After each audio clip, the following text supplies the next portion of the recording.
Christianity को और इस्लाम को आप धर्म नहीं बोल सकते, तो जिसे सनातन परंपरा में अधर्म कहा जाता है, ये उसे डिनोट करते हैं। गंगा जमनी तहजीब का जो कॉन्सेप्ट है वो आया कहाँ से? तो एफआईआर हुई है, उसमें आप लिस्ट उठा के देखिए कि जो अक्यूज्ड हैं उनके नाम में क्या चीज़ कॉमन है कि उनमें से लगभग 70% का जो पहला नाम होता है वो मोहम्मद होता है। आपने बात की सातवां आसमान, 72 हूर, कहाँ से सोचा गया कि भाई ये 72 हूर मिलेंगी, सातवां आसमान आएगा? ये कॉन्सेप्ट कहाँ का है? वहाँ जो जाएगा वो तो वापस आके बताने वाला नहीं है, और आज तक कोई गया वहाँ है नहीं। तो ये तो पोस्ट डेटेड चेक है, हमने तुम्हें दे दिया कि मरने के बाद इन कैश हो। तो ये तो बहुत क्या बोले उसे, बहुत बढ़िया मॉडल ऑफ अट्रैक्टिंग पीपल था। पूरे देश के अलग अलग स्थानों पर डेमोग्राफिक चेंज देखने को मिलता है। मध्य प्रदेश में आप हैं, यहाँ राजधानी भोपाल में मौजूद हैं। यहाँ पर भी आप देखिए कि एक डेमोग्राफी चेंज जो है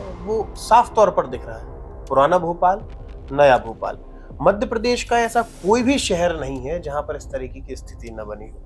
एक ऐसी सोच है जिसका उद्देश्य है पूरे संसार पे कब्जा करना, बाय हुक और बाय क्रुक। ये कुरान उनको सिखाती है कि तुमने करना है, और उसके लिए जो मीन्स अपनाने पड़े वो आप अपना सकते। तो इसका दायित्व निरंतर आज तक की सरकारों के सर पे जाता है, और मास मीडिया जिसने भ्रमित करके रखा उन पे जाता है। ब्रिटिश प्रधानमंत्री कीर स्टारमर का हाल ही में एक बयान आया था जिसमें उन्होंने ग्रूमिंग गैंग की बात की थी और एशियाई शब्द को उन्होंने कोट किया था। तो साउथ एशिया में तो हमारे लोग भी आ जाते हैं।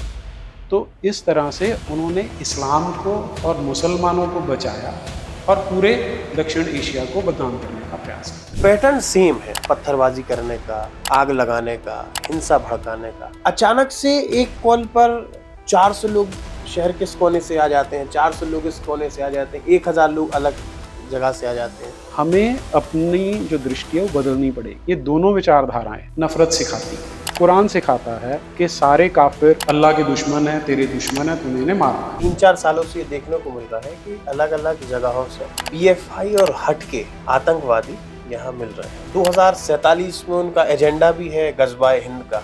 इसके दो अर्थ हैं। एक तो यहाँ का शासन प्रशासन सुषुप्त अवस्था में जो इसे देख नहीं रहा, और दूसरा वो इतने स्मार्ट हैं कि देश के केंद्र में जो सबसे बड़ा प्रदेश है उसमें वो अपनी जड़ें गहरी फैलाते जा रहे हैं, और अगर किसी दिन विस्फोट होना होगा तो उसका केंद्र मध्य प्रदेश बन सकता है।